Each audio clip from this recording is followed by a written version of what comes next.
Well, the race for the District 8 congressional seat has been a heated one. Democratic Representative Rick Nolan is, of course, the incumbent, but recent polls have shown GOP challenger Stuart Mills now in the lead. Tonight, we take a closer look at the candidates' thoughts regarding health policy. Here's our Scott Sheehan with more.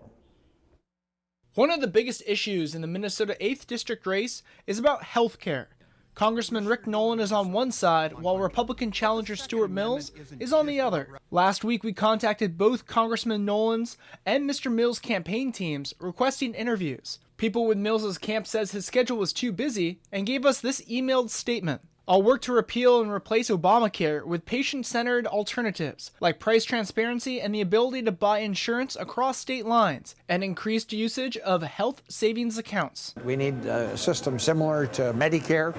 30% of all of our health care dollars are going into administration.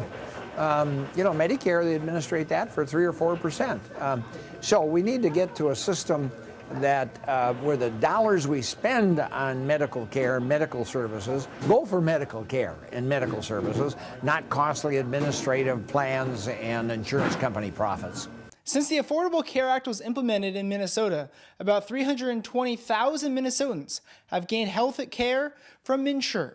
And a University of Minnesota study says the Minnesota's uninsured rate has dropped from last year's 8.9% to 4.9% this May. I think it'd be devastating for a lot of people.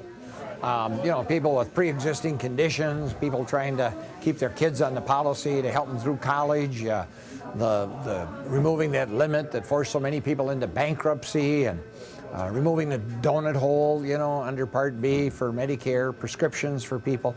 It would have a very detrimental, harmful effect for a lot of people. Mr. Mills said in his emailed statement, "At our family business, one of the many things I'm in charge of is our self-insured health plan that provides health care for our 6,000 employees and their families. Because of that experience, I have seen firsthand how Obamacare was hurting Minnesotans." However, when we asked Mr. Mills' campaign team for specific examples on how the Affordable Care Act has hurt his company and employees, he chose not to answer. On the campaign trails, Scott Sheehan, Lakeland News.